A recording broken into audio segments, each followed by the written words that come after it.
Good evening, Assalamu alaikum. My name is Rahul Das. My ID is 1059. আজকে আমার topic হচ্ছে সাধারণ প্রিপজিশনের ব্যবহার। প্রথমে আমরা দেখব ইন এর ব্যবহার।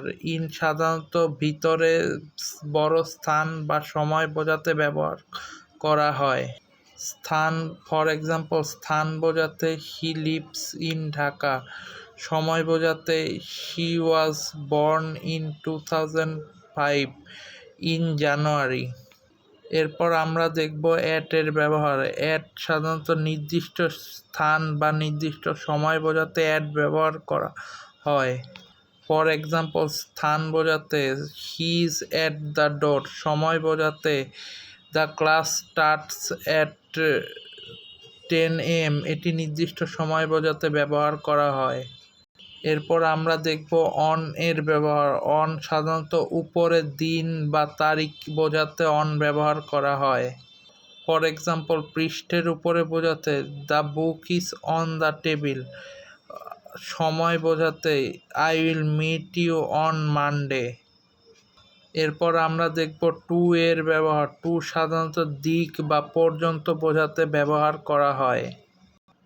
ফর এক্সাম্পল, দিক বোঝাতে হি ওয়েন্ট টু স্কুল, ব্যক্তি বোঝাতে গিভ ইট টু মি। এরপর আমরা দেখব ফ্রম এর ব্যবহার। ফ্রম সাধারণত হতে বা থেকে জন্য ফ্রম ব্যবহার করা হয়। ফর এক্সাম্পল, উৎস বোঝাতে হি কেম ফ্রম লন্ডন। এরপর আমরা দেখব অফ এর ব্যবহার। অফ সাধারণত এর বা সম্পর্ক বোঝাতে ব্যবহার করা হয়। For example, the colour of the car.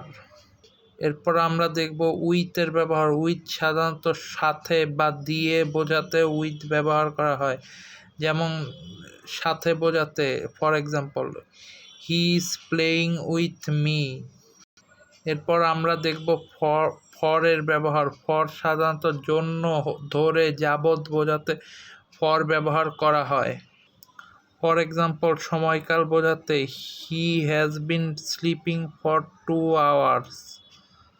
Thank you. That was my video presentation. Goodbye.